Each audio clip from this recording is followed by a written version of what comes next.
pensée, suppose la matière et l'esprit. En fait, finalement, vous avez dit à un moment une phrase qui m'a semblé très intéressante. Marinetti, pour qui la nature c'est la femme, et pour lui c'était une opposition. Et je pense que derrière, il y a toujours ce dualisme dans lequel la nature, la femme sont d'un côté, et il y aurait d'autre part la volonté et les hommes de l'autre. Je sais pas, moi j'ai une vision plus complémentaire. Et donc, est-ce que vous êtes d'accord qu'il y a aussi ce dualisme, finalement, ça fait au moins 2000 ans que toutes les religions ont combattu. Les religions, hein, je parle. Donc ça, je trouve ça assez impressionnant. Après, j'ai 3 critiques, mais vous allez voir qu'en fait, je prétends qu'en fait, on pourrait renforcer encore votre argument sur 3 points. Le premier, quand vous dites, vous vous inspirant fortement de Gunther Anders, qui est un de mes philosophes favoris, qui d'ailleurs explique très bien, il dit, voilà, je le lis sous la plume de Hannah Arendt, qui disait dans le prologue de la condition de l'homme moderne, l'homme futur paraît en proie à la révolte contre l'existence humaine telle qu'elle est donnée, cadeau venu de nulle part, laïquement parlant, et qu'il veut pour ainsi dire échanger contre un ouvrage de ses propres mains. En fait, ça c'est une idée qu'on trouve aussi chez... Ah oui, c'est super. Mais un peu illisible.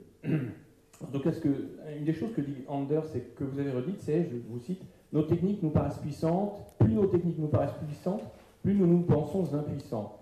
Il me semble qu'il y a une erreur dans cette phrase, c'est de confondre les deux nous. Le premier, nos techniques, c'est les techniques des scientifiques. Et le deuxième, plus nous pensons impuissants, le nous, c'est le citoyen. C'est pas la même personne. Et c'est bien dans cette différence, à mon avis, qu'il y a la question politique de la place de la science. Et ce sera peut-être la seule critique que je ferai à Anders, que j'aime beaucoup par ailleurs. Alors, mes 2 autres questions, un peu critiques, sont qu'à mon avis, je ne suis pas spécialiste de darwinisme, mais quand vous avez dit, premièrement, qu'en néo-darwinisme, il n'y a pas de nécessité biologique au vieillissement et à la mort, et deuxièmement, qu'il n'y avait pas de nécessité biologique à une reproduction sexuée, bah, moi je ne sais pas, donc je ne suis pas spécialiste, hein. Peut-être que je dis une bêtise, mais il me semble presque une évidence que la nécessité du vieillissement et de la mort vient de ce que, si jamais les individus ne meurent pas, très vite il y a une saturation du milieu, et donc il n'y a plus de possibilité d'avoir des ressources, hein, de façon très... Et donc c'est presque nécessaire qu'il faille mourir, qu'il y ait un turnover. Premier argument. Deuxième argument, c'est que si jamais il y a une mort, ça veut dire qu'il y a et qu'il y a corrélativement des nouveaux, ça veut dire qu'il peut y avoir une évolutivité et donc une adaptabilité, une coévolution de l'espèce ou du groupe ou de l'ordre ou n'importe quoi avec l'évolution des milieux. Donc il me semble presque évident qu'il y a un argument de type néo-darwiniste ou darwiniste pour la nécessité biologique du vieillissement de la mort. D'autant plus que c'est quand même une constante chez tous les animaux. Même argument sur la reproduction sexuelle, dont je me permets de rappeler qu'un des arguments pour dire que les espèces complexes ont une reproduction sexuée, c'est qu'elles forcent à un brassage génétique et donc à une diversité. Ce qui compense, et au hasard aussi, comme me dit moi, ce qui compense accessoirement le fait que la durée de vie étant plus longue que celle d'une bactérie, si jamais on n'est pas très adapté, bon, au moins les autres le seront. Ce qui assure une pérennité, non pas à l'individu, mais à l'espèce. Et peut-être que c'est une logique qu'on peut avoir aussi. Et donc il me semble que ça renforce un peu ce que vous dites. Oui, je vais essayer de répondre brièvement parce que je serais tenté d'être extrêmement long parce que vous avez soulevé des questions qui m'intéressent beaucoup. Sur ce dualisme qui est persistant dans la tête de nos contemporains. Oui, prenez les spécialistes informaticiens, spécialistes d'intelligence artificielle, ils parlent volontiers de software et d'hardware en termes de dualisme. Et ils sont tentés d'appliquer des schémas dualistes du type de ceux de Platon, distinguant l'âme et le corps et disant que l'âme c'est la prison du corps. Vous connaissez le phonie, séma, soma, sur laquelle aimait beaucoup jouer Platon. Oui, c'est vrai que ce dualisme, il paraît complètement suranné, et c'est une scorie, je dirais, philosophique, intellectuelle, mais que certains penseurs des technologies essayent précisément de contrecarrer. Vous avez l'air de connaître un petit peu le monde des biologistes.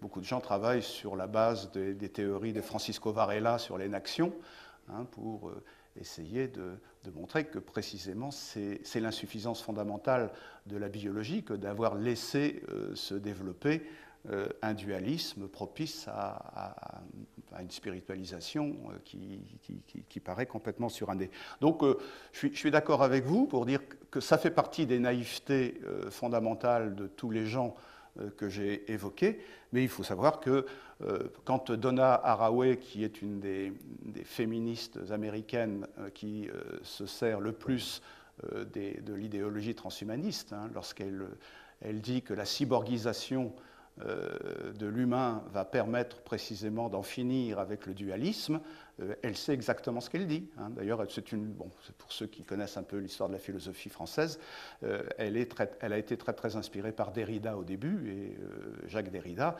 était précisément le penseur qui cherchait à déconstruire les dualismes propres à la culture occidentale en montrant que c'est ces dualismes-là qui nous empêchent de penser à proprement parler.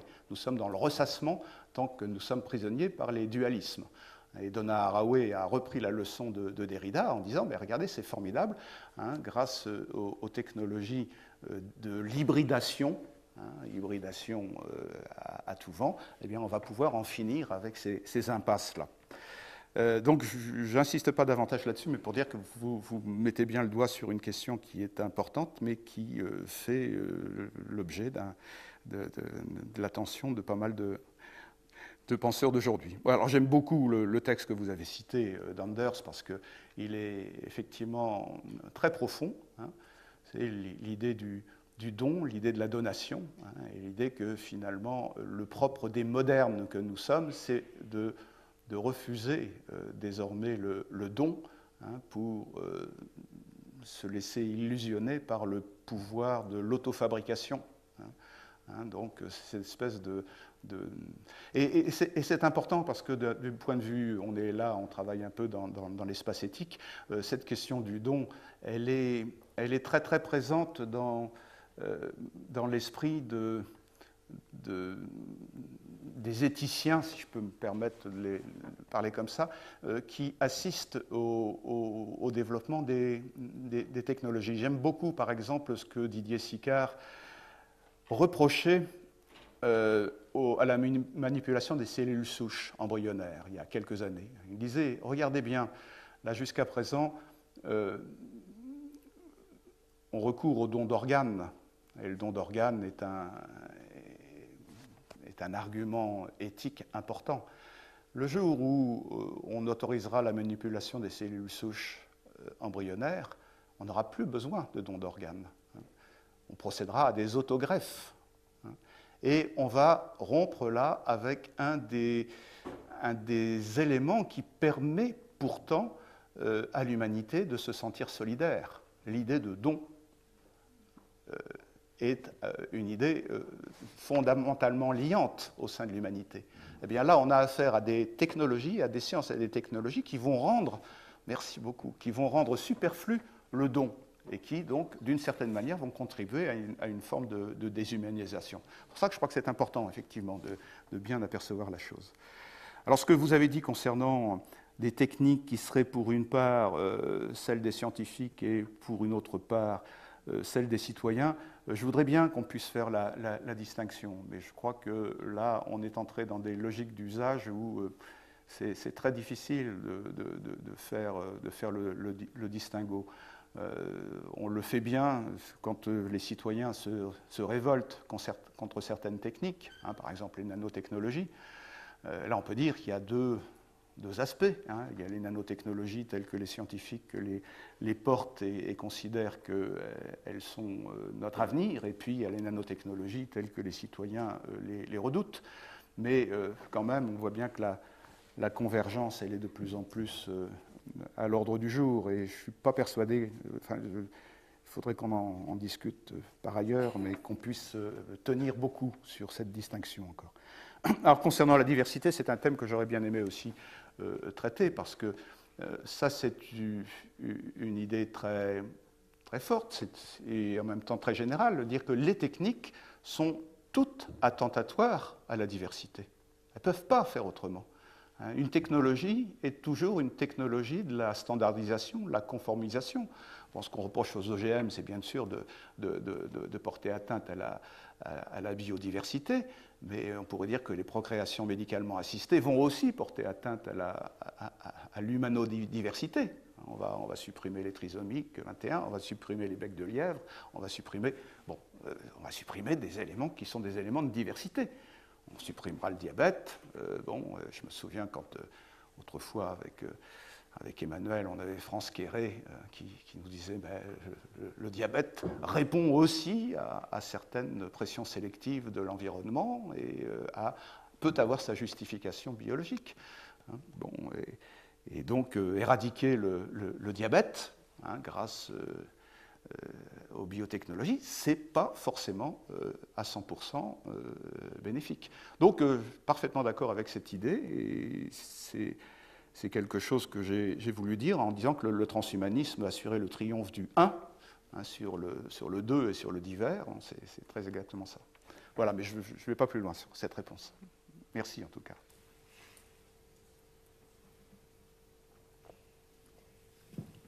Oui, je crois que madame. Une question qui est un peu plus brève, qui porte sur ce que vous pensez du rapport qu'on peut faire éventuellement sur cette pression euthanasique que l'on retrouve surtout dans les pays où la technologie est plus importante. Pardon, excusez-moi, je vous ai mal... mal... Les pressions des demandes d'euthanasie qui sont plus importantes dans les pays où la technologie est plus importante aussi. Tout ce qui est maîtrise de la mort, vouloir justement peut-être cette peur de la vie dans des conditions plus vulnérables. Est-ce que vous croyez qu'il y a aussi derrière tout ce qui est traitement éventuellement somnifère, hypnotique, entre autres endormissement, permettre cet endormissement qui permet un passage dans la mort qu'on ne maîtrise pas trop, en fait la personne s'endort, qui est devenu un peu une mode dans les sociétés dites modernes, que moi je n'ai pas forcément retrouvé, que je retrouve beaucoup moins dans des contextes plus pauvres, et qui m'interroge parce qu'en fait je sens dans ces contextes-là toujours une demande de vie qui est beaucoup plus prononcée, qui va limite aller plus du côté de l'obstination déraisonnable, tenter le tout pour le tout, mais dans un contexte où il y a moins de moyens, moins de techniques, il y aura moins de plaintes qui sont le reflet de cette dépression sous-jacente, d'un confort qui anesthésie un peu ce sentiment de vie, quoi. Ah oui, non, je crois que là vous avez parfaitement raison. D'abord parce que, les sociétés technologisées laissent s'installer une représentation très très instrumentalisée du corps. Et la demande d'euthanasie dans les sociétés technologisées, c'est le revers de cette inclination à considérer le corps sous un angle instrumental. Si le corps est un instrument déficient, on le jette, on le met à la ferraille, la demande d'euthanasie, elle est le résultat de cette espèce de dépréciation du corps. Dans une société technologisée, on a un corps, on n'est pas un corps. Enfin, en tout cas, la chose... Et puis par ailleurs, les développements technologiques ont tendance à minorer la part du corps dans l'existence. Quand je vois bon nombre de transhumanistes complètement obsédés par les technologies d'information et de communication, qui rêvent d'une espèce de survivance dans le cyberespace, je suis quand même étonné de voir que c'est pas un point de vue littéraire. L'idée que grâce au cyberespace, nous nous transformons en flammes, flammes qui sommes à droite et à gauche, qui sommes qui vivons sur le mode de l'ubiquité. Je suis quand même étonné du raisonnement qui dit Internet nous spiritualise parce que Internet nous dématérialise. Et le rêve de la matrice est tel que Gibson, dans le roman Le Neuromancien, l'a décrit, hein, c'est simplement l'évasion par la virtualisation. Hein. Donc on peut comprendre que le corps ait tellement peu d'importance que l'euthanasie apparaisse comme un moyen tout à fait anodin. Hein. On ne parle plus beaucoup de cryogénisation, mais bon, ça a été longtemps aussi l'un des instruments des transhumanistes. Hein. La cryogénie, bon, elle est pratiquée encore aux États-Unis. Je crois qu'il y a plusieurs milliers de personnes 2 ou 3 000 personnes qui doivent avoir eu recours à la cryogénie. Mais c'était quand même assez étonnant. Enfin, l'un des porte-flambeaux du transhumanisme qui a été Timothy Leary, hein, le fameux pape du LSD, hein, bon, qui donc prônait l'évasion par la drogue longtemps. Et quand il a découvert les technologies d'information et de communication, il a déclaré qu'il n'y avait pas besoin de LSD. L'informatique pouvait, la virtualisation, le monde virtuel, les technologies du virtuel pouvaient tout à fait bien faire l'affaire. Hein, et au moment de mourir, il a demandé à ce qu'on cryogénise seulement sa tête, hein, parce que ce qu'il attendait, c'est la régénération par le téléchargement du cerveau sur un autre corps. Hein. Il a même écrit des choses stupides du genre je voudrais qu'on implémente le contenu de mon cerveau sur une femme noire et juive. Bon, voilà, c'est des genres de provocations absurdes, mais bon, qui en dit long sur cette idéologie de l'interchangeabilité, parce que c'est ça aussi, le monde de la technologie accrédite de plus en plus l'idée que les individus sont interchangeables. Hein. Et si vous êtes interchangeable, de fait, vous pouvez bien disparaître, vous serez toujours remplacé par quelqu'un d'autre, vous êtes un neurone, et un neurone disparaît et il est suppléé par un autre, ça importe peu. Hein, et je crois que c'est ça que développe le monde technologisé, et c'est ça aussi qui génère la dépression, hein, parce que cette interchangeabilité, elle est redoutable. Je crois que dans mon livre, je citais Lévinas qui disait que l'immoralité commence au moment où je crois que je peux être remplacé par quelqu'un d'autre. Ah oui, et on est dans un monde où on n'arrête pas de nous dire qu'on est toujours remplaçable. Et ça, c'est absolument redoutable, et ça génère évidemment une dépression profonde dans l'esprit de bon nombre d'entre nous. Je me permets la première question. Donc, dans les bonbonnes de cryogénisation là aux États-Unis, il y a des gens qui attendent aussi la sauvegarde avec l'évolution des techniques biomédicales. Donc, des gens qui développaient un cancer, il n'y avait pas de traitement et qui ont été cryogénisés en espérant qu'on pourra les réanimer à un moment donné et leur faire bénéficier dans les années qui viennent. Alors, ça pose 1000 questions qui ne sont pas que métaphysiques, mais en tous les cas, une certaine espérance aussi. À un moment donné, là où il n'y avait pas les traitements, ils seront là demain. Mais c'est intéressant en tous les cas au niveau des représentations. La question que j'aimerais poser est la suivante. Est-ce que l'éthique peut être encore, j'allais dire, présente dans les réflexions face au développement du transhumanisme? C'est-à-dire que la question, par exemple, de la liberté que tu abordes dans ton dernier ouvrage, hein, comment on se soumet maintenant à une certaine forme d'asservissement à la mécanique, à la machine, comment on est devenu de plus en plus dépendant, et à ce qu'on n'accepterait pas d'un point de vue politique, on accepte la technologie, cette transformation finalement de notre relation à nous-mêmes. Est-ce qu'elle est encore compatible avec une idée de l'éthique? Puisque là, on voulait aborder à travers ces 3 journées les questions d'éthique. Est-ce que les grands principes, toutes nos valeurs de référence, enfin, tout ce que tu as évoqué, j'allais dire en creux de ton approche de cette évolution, elle n'est pas utopique, hein, je veux dire, puisque des gens y croient, et puis les technologies favorisent un petit peu tout ce que tu as évoqué et esquissé. Donc est-ce qu'il y aura une éthique? La question est simple. Est-ce qu'il y aura une éthique pour le transhumanisme ou pas? Moi, je crois que c'est difficile d'accrocher une ambition éthique sur les mouvements transhumanistes, parce que, bon, c'est ce que je suggérais, ce sont des mouvements qui sont foncièrement individualistes, hein, foncièrement convaincus que le salut est toujours l'affaire des individus. Hein, donc, la dimension intersubjective est quasiment absente. Hein. Donc, difficile de ce point de vue-là de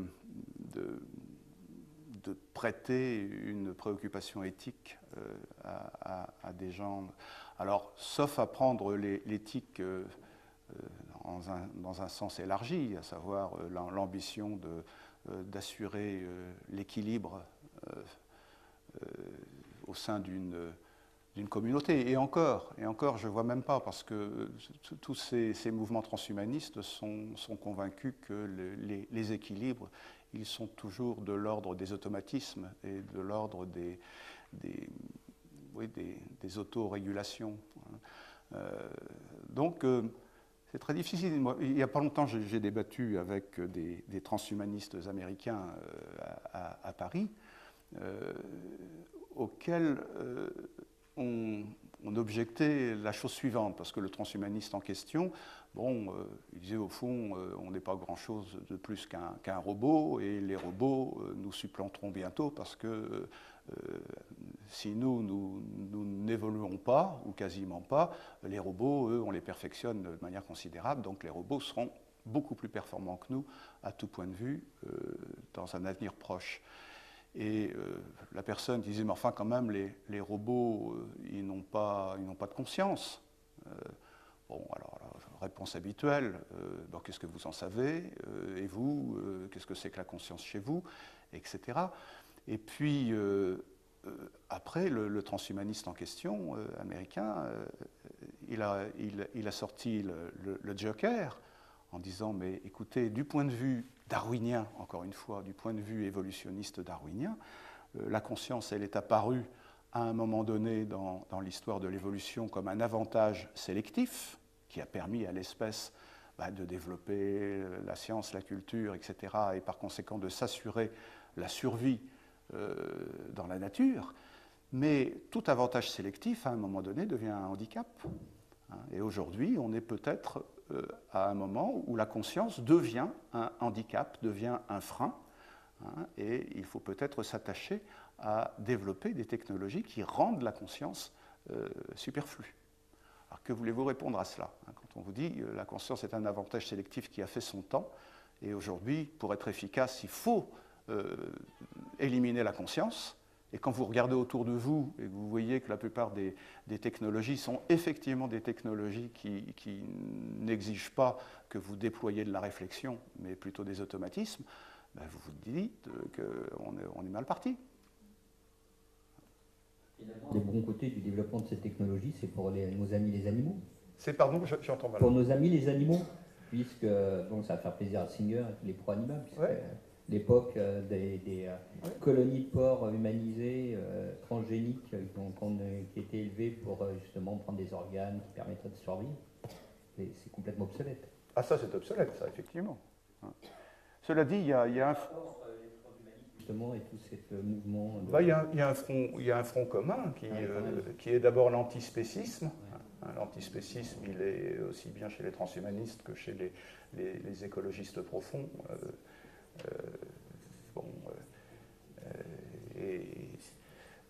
Il y a ça d'une part, et puis il y a d'autre part l'idée que nous sommes des êtres d'abord pulsionnels, quoi, et que la gouvernance des humains, c'est la maîtrise de ces pulsions. Ce que montrait bien Peter Sloterdijk dans son livre Règles pour le parc humain, dans lequel il évoque précisément le transhumanisme, il en parle là, post-humanisme même. Sloterdijk dit, écoutez, c'est simple, l'humanité, c'est toujours le milieu entre l'inhibition et la désinhibition. Ça n'est que cela. Et bien gérer les humains, c'est trouver ou mettre le curseur entre ce qui inhibe les pulsions et ce qui les désinhibe. Et l'humanisme, c'est l'apprivoisement. Ça a été d'abord la culture de l'inhibition. Et aujourd'hui, il faut trouver un post-humanisme, c'est-à-dire les éléments de l'inhibition qui peuvent nous permettre, dans le contexte que nous avons forgé, de survivre. S'il vous plaît. Oui. Je voudrais revenir à ce que vous avez dit au départ sur Google.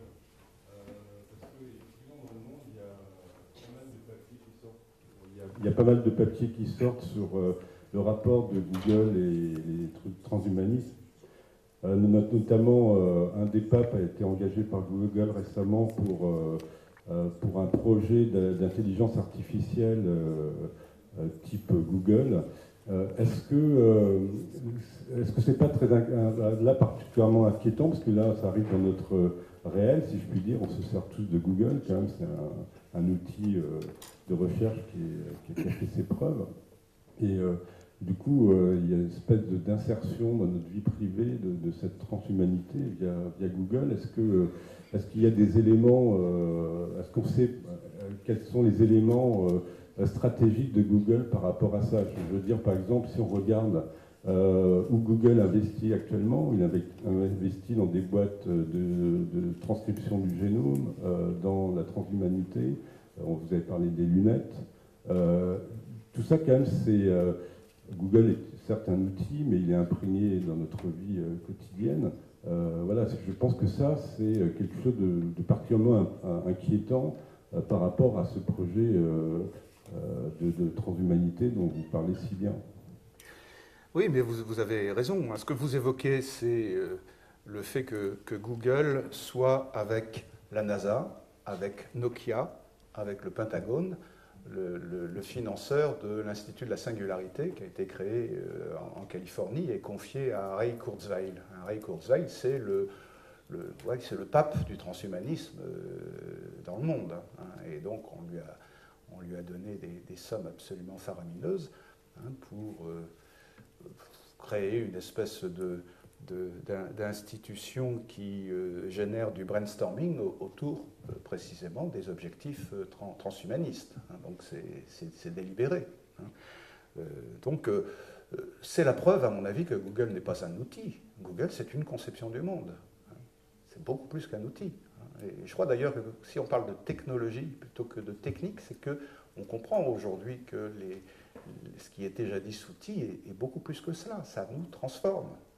Ça transforme nos manières de penser, nos manières de nous comporter, nos manières de rêver, nos manières d'espérer, etc. Et là, bon, il y a sans doute pour Google des enjeux considérables à avoir la main mise sur des dispositifs qui permettent d'inventer l'homme, enfin l'homme nouveau. Il y a quelque chose de totalisant, voire de totalitaire, dans cette ambition de couvrir la planète. Et bon, si j'avais voulu parler un peu longuement de Google, j'aurais pu montrer aussi à quel point Google est très très caractéristique de cette ambition transhumaniste qui vise à porter atteinte à la diversité, parce que quoi qu'on dise, la diversité, elle n'est pas le fort de Google. Au contraire, on a le sentiment qu'il y a de plus en plus des canaux, des aiguillages qui sont obligés, et ça va l'être de plus en plus. Donc oui, là, moi je suis sidéré de voir l'argent qu'on peut investir dans toutes ces technologies qui annoncent la transformation de l'humain de fond en comble. J'ai évoqué le milliard d'euros alloué à Macram c'est pas la France, c'est l'Europe qui l'a donné finalement, c'est Bruxelles. Mais quand même, c'est faramineux. Les crédits qui sont alloués aux nanotechnologies aujourd'hui, c'est aussi démentiel. Et je peux vous assurer, pour avoir fait partie de cette maison au moment du débat sur les nanotechnologies, que les politiques qui sont ici excluent complètement qu'on veuille imposer un moratoire à ces technologies-là. Souvent pour des raisons qui sont à courte vue, mais quelquefois aussi pour des raisons qui sont des raisons de prospective et de futurologie. Donc non, je crois que c'est une affaire sérieuse, et lisez ou allez voir sur le web Kurzweil, K-U-R-Z-W-E-I-L, vous verrez ce qu'est ce personnage. C'est le personnage qui...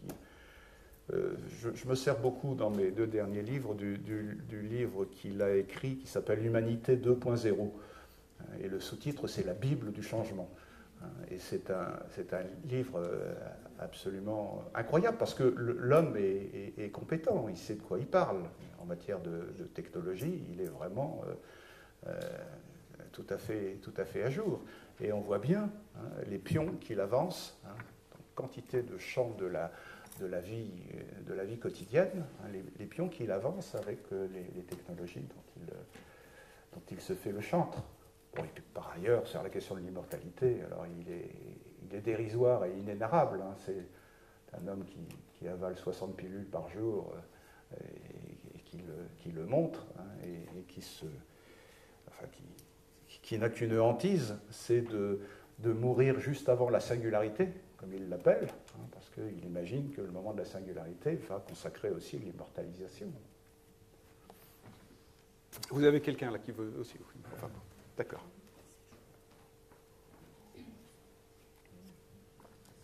Bonsoir. Personnellement, j'ai un peu de mal à croire qu'une humanité issue du transhumanisme soit viable, même à long terme, parce que j'ai l'impression qu'elle ne serait pas autonome dans le sens où elle dépendrait de la technologie qui est fragile et en plus fabriquée par les hommes eux-mêmes. C'est l'impression que j'ai. Mais par contre, j'ai plutôt l'impression que certains individus, pour leur intérêt propre, font rêver d'autres ou leur racontent des histoires d'immortalité, enfin en tout cas de possibles vers la science. Ce serait plutôt de la manipulation. La manipulation, bien sûr qu'elle est présente. Elle est présente ne serait-ce que pour arracher les financements dont on a besoin. Alors ce que vous dites concernant le caractère viable ou pas viable de l'humanité, je ne dirais pas autre chose. Moi, ce qui m'intéresse sur toutes ces questions, c'est moins la prospective. Je ne sais pas ce que sera l'avenir, je ne sais pas si on ne sera pas soumis à une catastrophe qui fera qu'on n'aura plus d'électricité, ce qui est toujours possible. C'est pas complètement exclu, ça fait partie des scénarios d'apocalypse possibles, les pluies solaires qui rendraient... Bon, etc. Donc c'est pas ça qui m'intéresse, moi c'est plutôt de quoi c'est le symptôme aujourd'hui. C'est ça qui m'intéresse essentiellement. Et je crois que le sentiment que l'humanité est fragile et qu'il faut s'en débarrasser pour cette raison-là, c'est une idée qui est à l'œuvre dans l'esprit de bon nombre des transhumanistes que je fréquente, dont je lis les travaux et dont je vois les interventions. Ils disent l'humanité a fait son temps. Alors il y a les écologistes qui le disent, les écologistes profonds qui le disent, comme, je ne me souviens plus comment il s'appelle, mais l'humanité disparaîtra à bon débarras. Il y a un écologiste il n'y a pas longtemps qui a publié ce livre-là. Et puis parmi les technologues, ceux qui disent l'humanité n'est plus viable, n'est déjà quasiment plus viable parce que les technologies qu'elle a produites la dépassent de très loin.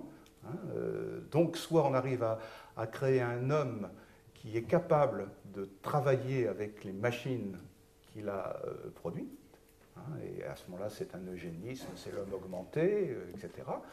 Soit effectivement l'humanité va dépérir et fera partie des sous-espèces qui végéteront avant de disparaître. Donc il y a des scénarios de cet ordre-là qui en disent long seulement sur l'état de dépression qui est le nôtre aujourd'hui. Celui que je cite toujours, qui s'appelle Jean-Michel Truong, qui a publié un livre qui s'appelle Totalement inhumaine, dont c'est un type qui travaille sur l'import-export des hautes technologies, enfin bon, il est très très connu.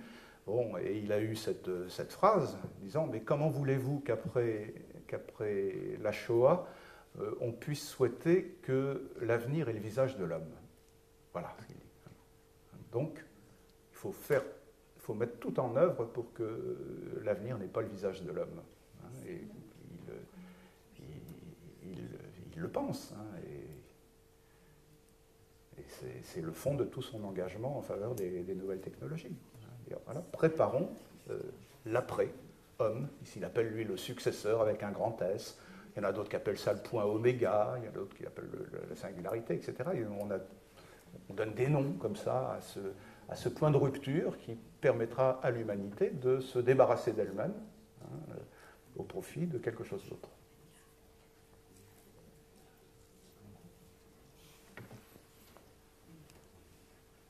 Merci tout d'abord pour cet exposé que vous nous avez fait. Je sais que c'est pas élégant forcément de remercier, mais en tout cas, je vous... Écoutez, moi Voilà. je trouve ça élégant. Alors, l'écologiste profond dont on parlait tout à l'heure s'appelle Pacalet. Pacalet, merci. Yves Pacalet, c'est ça. Yves Pacalet. Mais tous les écologistes ne sont pas des écologistes profonds. Bah, bien sûr. Donc je pense qu'il faut lever cette ambiguïté. Alors moi, ce qui me...